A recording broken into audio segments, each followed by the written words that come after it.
Hello guys, সকলে কেমন আছেন? নিশ্চয়ই খুব ভালো আছেন। আর সকলে নিশ্চয়ই গল্পকথা দেবদীপ শুনছেন। আর আমার ভিডিওগুলোতে এখন খুব অনেক ভিউজ আসছে শর্ট ভিডিওগুলোতে, কিন্তু ব্রড ভিডিওগুলো মানে বড় ভিডিওগুলোতে সেরকম ভিউজ আসছে না। সেখানেও যদি আপনাদের এভাবেই পাশে পাই তাহলে খুব খুশি হব। আর সকলে আমার চ্যানেল দেখতে থাকুন। একটা ভিডিওতে আপনাদের আগেই বলেছি, আবারও বলছি, এখন তো আমার এক্সাম চলছে, তাই আমি বেশি বড় ভিডিও আপনাদের সঙ্গে দিতে পারছি না, মানে প্রায় দিতে পারছি না বললেই চলে। তো আমি ছুটির টাইমেতেই আমাকে ভিডিওগুলোকে দিতে হচ্ছে, তাই আজকে একটু ছুটি পেয়ে সময় পেয়ে আমি একটা বড় ভিডিও আপনাদের কাছে দিলাম। এই গল্পটা খুব সুন্দর, আপনাদের জন্য বাছাই করা একটা গল্প, একটা ভৌতিক কাণ্ড, যার লেখক সমরেশ মজুমদার। আমরা সমরেশ মজুমদারকে সকলেই জানি, যিনি ছোট গল্প লেখার ক্ষেত্রে খুবই বিখ্যাত।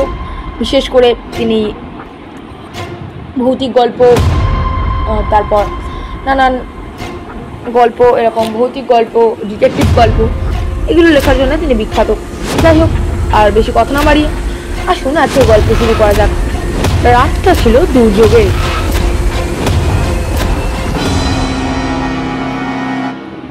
দিনটা ছিল দুর্যোগের। আকাশে আলো ছিল না এক ফোঁটা। ঠান্ডা বাড়ছিল হু হু করে।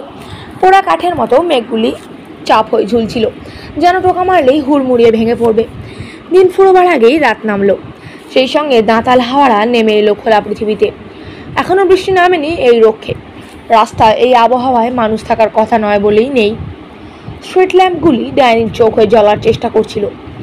এই অবস্থায় ভদ্রমহিলাকে দেখা গেল দ্রুত হাঁটতে। তার বয়স 40-এর ওপরেই। একটু মোটাসোটা ভালো মানুষ গোছের চেহারা। হনহনিয়ে হাঁটছেন আর বারংবার পেছন ফিরে দেখছেন, যেন কে তাকে অনুসরণ করছে। স্ট্রিট ল্যাম্পের নিচ দিয়ে যখন তিনি হেঁটে গেলেন, তখন তার মুখটা চক্ষুরের মতো সাদা দেখালো। সেটা ঠান্ডায় যতটা নয়, আতঙ্কের ঢের বেশি। ওর শরীরে শীতের পোশাক আছে, তার উপর একটা কালো চাদরে মাথা গলা ঢেকে রেখেছেন। সম্ভবত কানে যাতে হাওয়া না ঢোকে তাই সতর্কতা। হাতে একটা ব্যাগ, যেসব ব্যাগ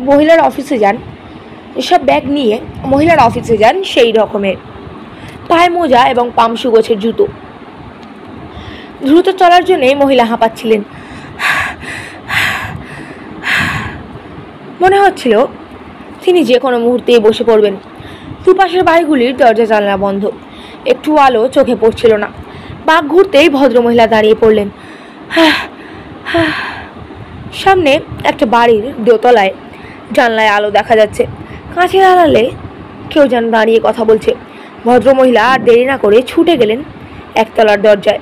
প্রাণপণে বেলের বোতাম টিপে ধরলেন।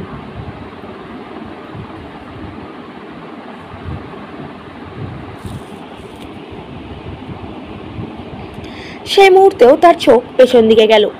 দূরে কুয়াশায় কেউ যেন দাঁড়িয়ে আছে। তারপর উপর থেকে গলা ভেসে এলো, কে? দয়া করে দরজা খুলুন প্লিজ, আমাকে বাঁচান। ভদ্রমহিলা আর্তনাদ করলেন। দরজাটা খুলে যেতেই এক দঙ্গল আলো রাস্তায় ভদ্রমহিলার শরীর ভাসিয়ে লাফিয়ে নামলো। একজন মধ্যবয়সী মানুষ দরজায় দাঁড়িয়ে জিজ্ঞাসা করলেন, আপনি? ভদ্রমহিলা বললেন, একটু যদি ভেতরে আসতে দেন তাহলে বলছি। ভদ্রলোকের স্ত্রী পেছনে এসে দাঁড়িয়েছিলেন। তাড়াতাড়ি বলে উঠলেন, আসুন, নিশ্চয়ই আসবেন। ভদ্রমহিলা কৃতজ্ঞ ভঙ্গিতে ঢুকতেই ভদ্রলোক দরজা বন্ধ করলেন। ওরা ভদ্রমহিলাকে ওপরে নিয়ে এসে বসতে বললেন। সেটা খুবই প্রয়োজন ছিল ওর। একটা চেয়ারে বসে বড় বড় নিঃশ্বাস ফেললেন তিনি।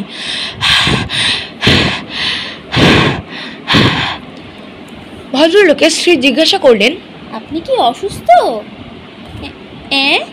না, ঠিক আসলে দৌড়ে আসছিলাম বলে অভ্যেস নেই তো।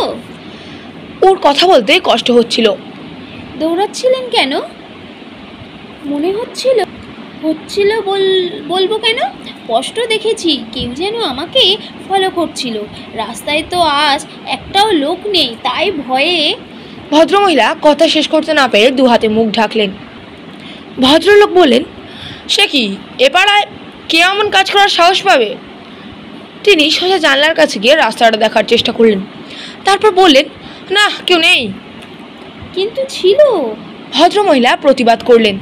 বেশ থাকেও যদি, তাহলে আপনার ভয় নেই। আমার স্বামী সরকারি অফিসার, সবাই ওকে চেনেন। স্ত্রী পরিচয় দিতেই স্বামী এগিয়ে এলেন। শোনো, আমার মনে হয় ওকে 1 কাপ গরম দুধ দিলে ভালো হয়। ভদ্রমহিলা আপত্তি করলেন। না না, দুধ আমি খাই না। ভদ্রমহিলা আরও সংকুচিত হলেন। না না, আমার এইসব লাগবে না। ভদ্রলোকের স্ত্রী জিজ্ঞাসা করলেন, আচ্ছা, এই বিচ্ছিরি আবহাওয়ায় আপনি কোথায় যাচ্ছিলেন? ভদ্রমহিলা মুখ নিচু করে মাথা নাড়লেন। কাজে। আমি যেখানেই কাজ করি সেখানে অনুপস্থিত হলেই মাইনে কাটে। টাকার প্রয়োজন বলেই এই আবহাওয়াতে সকালে বেরিয়েছিলাম। ভদ্রলোক সমব্যথীর গলায় বললেন, সকালে অবশ্য আবহাওয়া এত খারাপ ছিল না। ওর স্ত্রী বললেন, তাহলে আপনি চাকরি করেন? বাড়িতে আর যারা আছেন? আর কেউ নেই ভাই। ভদ্রমহিলা মুখ তুলছিলেন না, তিনি রুমালে চোখ মুছলেন। ভদ্রলোক ইশারায় স্ত্রীকে নিষেধ করলেন এই বিষয়ে কথাবার্তা চালাতে। স্ত্রীর সেটা ভালো লাগলো না। একটু সময় যেতে দিয়ে জিজ্ঞাসা করলেন, আপনার স্বামী? প্রশ্নটা ইচ্ছে করেই শেষ করলেন না।